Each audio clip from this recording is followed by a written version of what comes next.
வணக்கம். இமயத்து மகான்களுடன் என் வாழ்க்கையில் பகுதி 11 பாடம் 1வது தான் நம்ம பார்க்க போகிறோம். இது குணமாக்கும் சக்தி.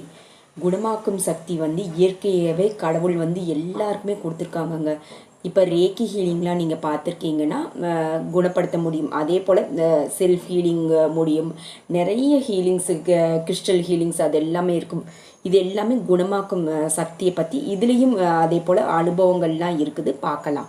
இப்போ சுயமாக குணப்படுத்தி கொள்வதற்கான சக்தி ஒவ்வொரு மனித வாழ்விலும் கல்லறையிலும் புதைக்கப்படுதுங்க.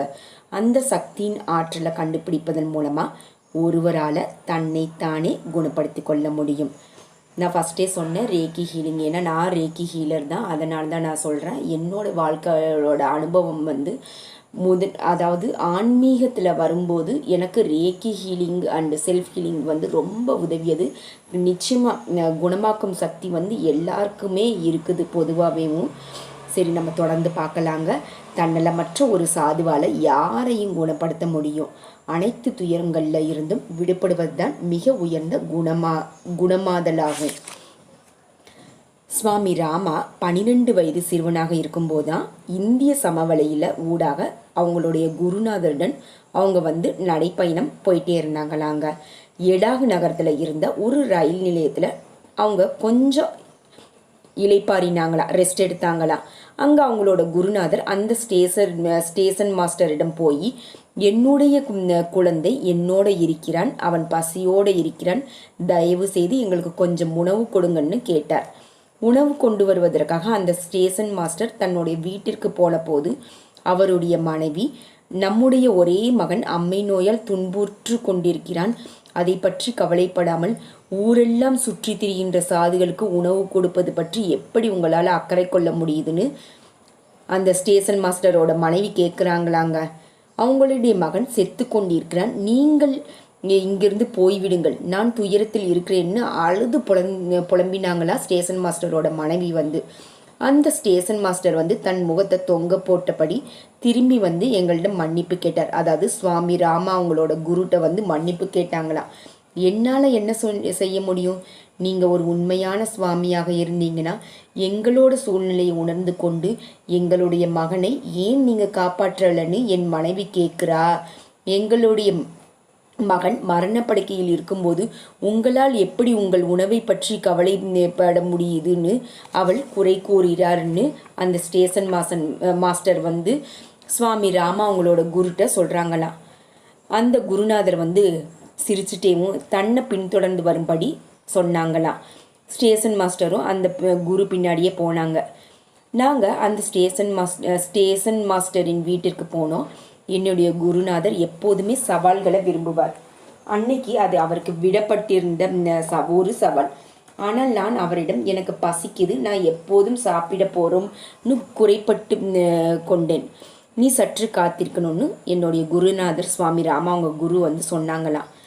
இதுதான் அவரிடம் அடிக்கடி சொல்லிய ஒரே குறையாகும். சரியான நேரத்தில் நீங்கள் எங்கள் உணவு கொடுப்பதில்லை என்று நான் அடிக்கடி அவரிடம் சொல்லுவேன்.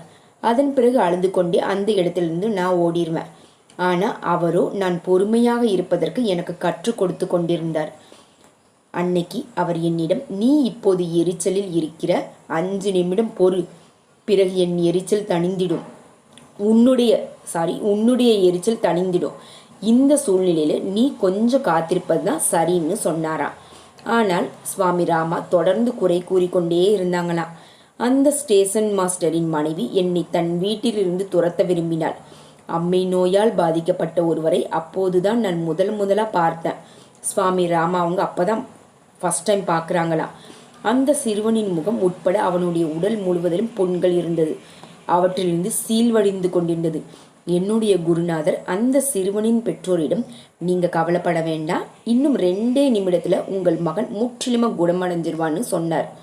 பிறகு அவர் ஒரு கிளாஸ் நிறைய தண்ணீர் எடுத்துட்டு கொண்டு அந்த சிறுவன் படுத்து கிடந்த கட்டில சுற்றி நடந்தார். பிறகு அவர் அந்த பெண்ணை பார்த்து, உன் மகன் சரியாகி கொண்டிருக்கிறான் பார்த்தையான்னு கேட்டார். அந்த சிறுவனின் உடலிலிருந்து புண்கள் மறைய தொடங்கினதாங்க. இதை பார்த்து அவங்க எல்லாருமே ஆச்சரியம் அடைஞ்சாங்களாம். அதே சமயம் சுவாமி ராமா அவங்க குருநாதரின் முகத்தில் புண்கள் புண்கள் வந்து தோன்ற தொடங்கியதை பார்த்து அதிர்ச்சி அடைஞ்சாங்களா சுவாமி ராமா. பயத்தில் ரொம்ப அழுதாங்களா சுவாமி ராமா அவங்க. ஆனால் அவர் அமைதியை கவலைப்படாத, எனக்கு எதுவுமே இல்லைன்னு சொன்னாராம். 2 நிமிடங்களுக்குள் அந்த சிறுவனின் முகம் பளிச்சுன்னு ஆனதாம். பிறகு நாங்கள் அங்கிருந்து புறப்பட்டோம். நான் என்னுடைய குருநாதரை பின்தொடர்ந்து போனேன்.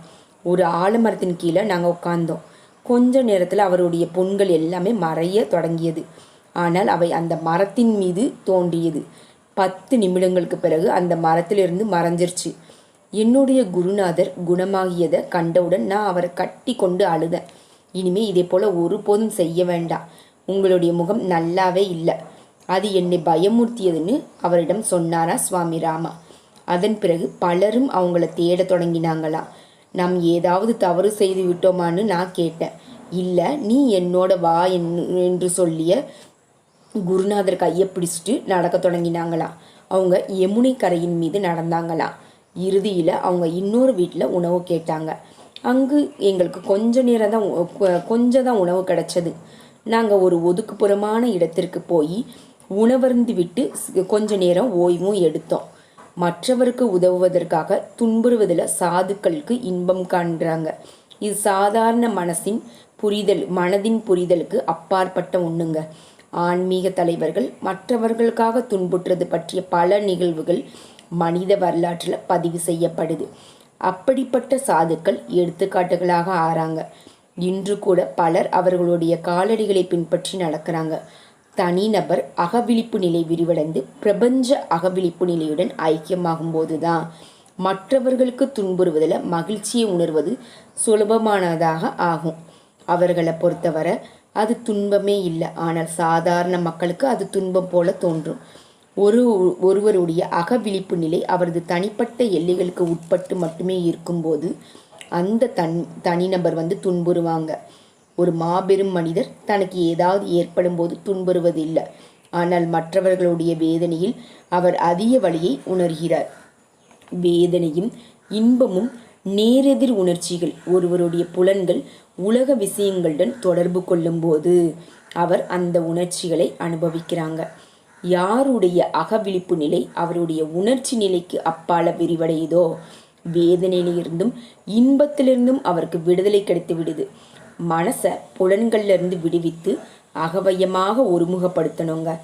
அகவிழிப்பு நிலையில மையத்தை வெளிப்படுத்துவதற்குரிய உத்திகளும் இருக்குது. அப்படிப்பட்ட ஒரு நிலையில மனமானது வேதனையாலும் இன்பத்தாலும் பாதிக்கப்படாது.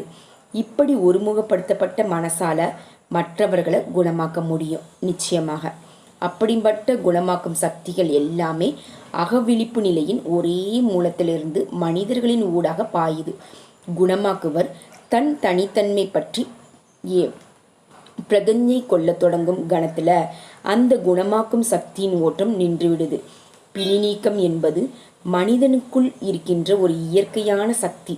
தாழ்வான மனசால இடையூறு செய்யப்படாத மன உறுதியின் மூலமாக மற்றவர்களை நம்மால் குணப்படுத்த நிச்சயமாக முடியுங்க. நாளைக்கு மற்றொரு புதிய பாடத்திட்டத்தில் சந்திப்போம். மிக்க நன்றி.